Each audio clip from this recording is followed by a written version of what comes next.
When some security operatives besieged the home of Justice Mary Odili of the Supreme Court on Friday evening, many Nigerians regarded it as a strike at the Temple of Justice itself. Now, the Supreme Court has broken its silence on the raid.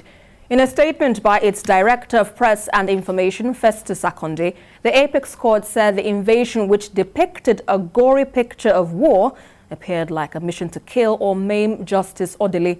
While describing the event as uncivilized and shameful, the court says the raid was carried out under the guise of a search based on what it calls a questionable and baseless warrant. But who should take the shot for this? Dr. Gwegbile, you know, when you look at this matter critically, the Apex Court seems to have had it enough with the state authorities, saying that the Nigerian judiciary in its statement cannot only bark, but can bite. And it has also begun a full-scale independent investigation into the matter. Now, what do you make of this whole seemingly situation? Well, you see, it's very, very unfortunate. As the cliche goes, those who don't read history or know history are bound to repeat it. This is not the first time this is happening. Mm-hmm. The Temple of Justice in the last 6 years or so has been so violated that you would think people there in government will sit down and think that what exactly is happening. If there are some fifth columnists who are behind this, they should be brought to book. But we have a situation where some years back, I think about 2 years or so ago, some justices of the Supreme Court, their residences were raised. Justice Ngwata is dead now, but the man went to his grave with his reputation battered. Up till today, who are the people behind this who raided the justice house? Nobody can say. Are they faceless people? Are they people we cannot see? If the house of a justice of the Supreme Court can be raided and we cannot find those who did it, is it that there are no CCTV cameras or what? What is the big deal about it? Look, for me, if I were to be the Minister of Justice, this is the time for you to prove that you are a serious Minister of Justice and Attorney General. Because whatever happens to the judiciary, first and foremost, it comes to you. It is your beat.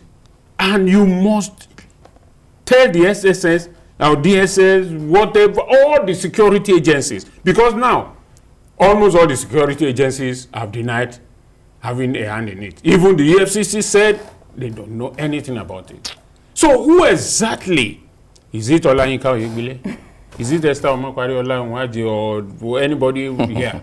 I mean, these are things that should never even happen at all. To raid the home of a Supreme Court justice?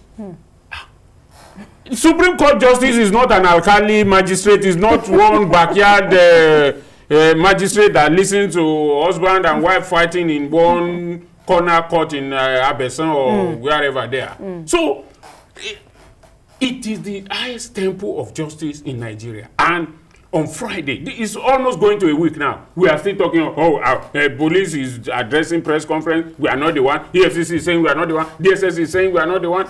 So who exactly was responsible for this? It's a shame. It is a complete shame and a complete slap on the judiciary. Right. And I watched the Chief Justice talking tough.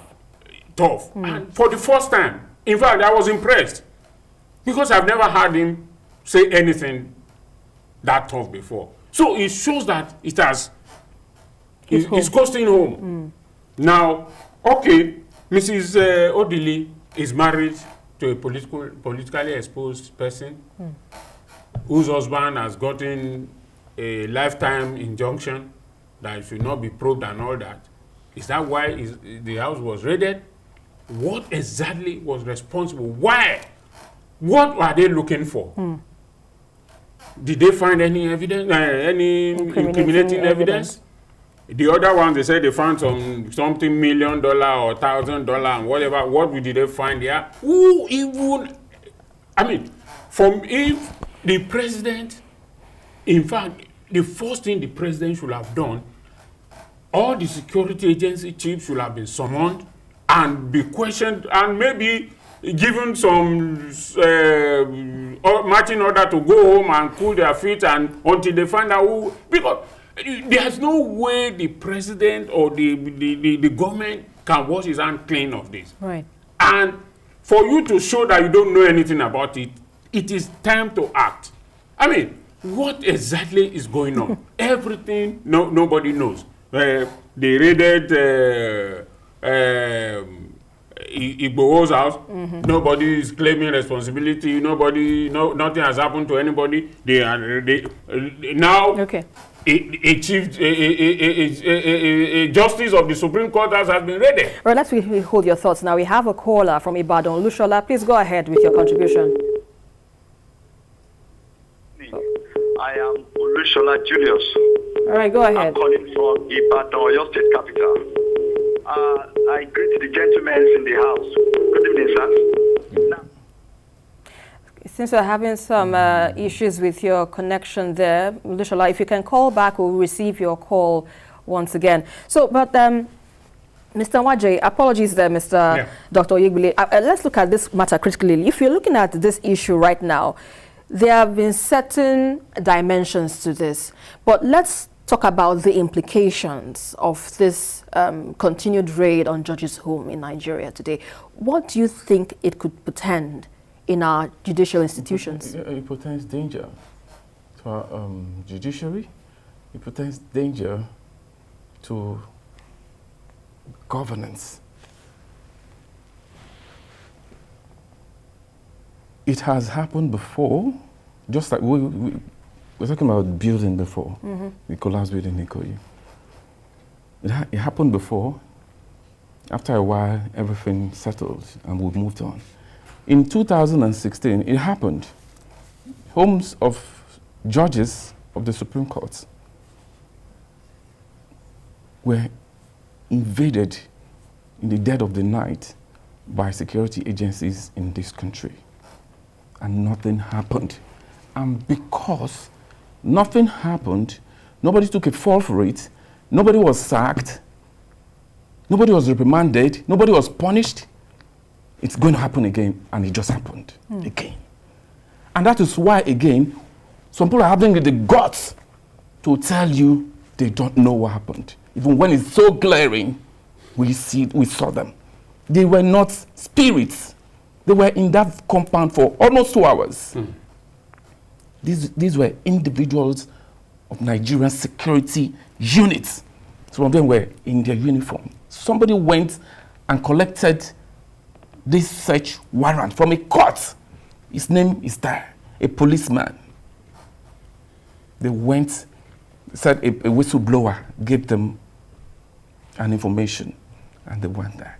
So how can they now come and say they don't know? This EFCC is denying, the police authority is denying, the office of the Attorney General is denying, and the president is sitting down there. I mean, people should be if we continue to run Nigeria like this, we will never, never in capital letter, make progress. We will never make progress. This is not how a country grows. People should be able to take responsibility for the action. Because if you don't do it, it will continue like this and we will never progress. This must change. It must change. It must change. Invaded the Supreme Court. It was live. People were there for almost 2 hours and they were refusing to leave. They were refusing to leave. In a situation where the executive has the guts, the temerity, the impetus to invade the temple of justice. We're talking about Supreme Court justice here. Justice here. So what do you think can be done to remedy the situation on ground? What can be done? We are not waiting. Well, okay, whilst we're sitting down here, before today, people have been saying it. Who are those people responsible? Names were given. It's not for me to say, we know what should be done. Do we have the capacity to do such? People should be taking responsibility for the action. Somebody sent them on that mission. Right, Otherwise, it's eroding. I mean, everything we are saying we're going to shift from A to B, and then we're going to make progress. This is not progress. We're making progress in circle. We will not grow. Just like in Plateau State, for instance, today, because all of them are connected. Yeah. Where few member of State House of Assembly will remove a speaker because they have the consent of the governor. That's when executive start infiltrating in other arms of government. All right, let me hold your thoughts. It will kill governance. It will kill democracy. Right. Let's quickly. Oh, apologies. It seems to have lost the caller that we were online. But let's come to you now, Dr. Oyebile. If you're looking at this situation, I asked Ms. Nawaje, how can we remedy this? Because already we're talking about the sanctity of the Temple of Justice itself. How can we remedy this situation? Well, it is not today alone that we have been talking about it. There is complete separation of power in the three arms of government. The way to remedy it is for the president to give the Attorney General and the Minister of Justice a marching order that between now and so time, bring them to book. Bring those who have been pinpointed for carrying this out to book. And all the security agencies too, the leadership of the security agencies should also be brought in. How did your men go to do this thing? If you are going to do something like that, I think courtesy demands that the Chief Justice of the Federation should be taken into confidence that, oh, this is what has happened, this is what we have seen, and this is what we want to do. It is we are always talking of Senate claim and Senate claim as if our own claim is insane. But in a decent society, what will happen is that it is done that way, but it is the judiciary itself that will take the action. It is not another arm of government that will go into a justice house and raid the place and dabaru everything, to use the language of the streets, and then you now come out. As I said earlier on, Justice Ngwata's reputation was damaged beyond repairs, and the man went to his grave. I mean, so why are we always in a hurry to spoil people's name? If Justice Odili has been found wanting, go to court. They should take her to court or ask for to excuse herself from the Temple of Justice and then act on it. You cannot, because of the sin of her husband, supposed sin, well, whatever, continue to witch hunt her. You know, even when she was made a Chief Justice of the Supreme Court, there were so many. So you cannot continue to tie our own progress in life to that of our husband. If our husband's reputation is questionable, if she is not, why do you have to do this to her? And unfortunately, the opposition is latching onto this to make point. The other day, I watched the governor of Rivers State giving the federal government 48 hours, and I was wondering, 48 hours ultimatum for what? I mean, it has turned into politics. As Fela would say, it's now ruffle. We should not be. We should not bring our judiciary down. Every other aspect of our life perhaps has been brought down, but we should not allow the judiciary Final to take, go the Mr. same way. Nawaje. We should do the needful. When things are not good, we should have the boldness to call out people. People went, it may be a mistake, just admit it. So went there. thought this is what it was, but when we got there, we were wrong. You admit it. But when you say, we don't know them, we don't know. That's why we have unknown gunmen everywhere today. We should be able to know them. Know those. We should be able to know them. If we must make progress in Nigeria, people must take responsibility. You cannot be a minister, but you don't want to take responsibility. You can't be a DG without all those issues. When it comes to taking responsibility, you take a dive. No. People should be, and if they fail to do so, we have a precedent. Right.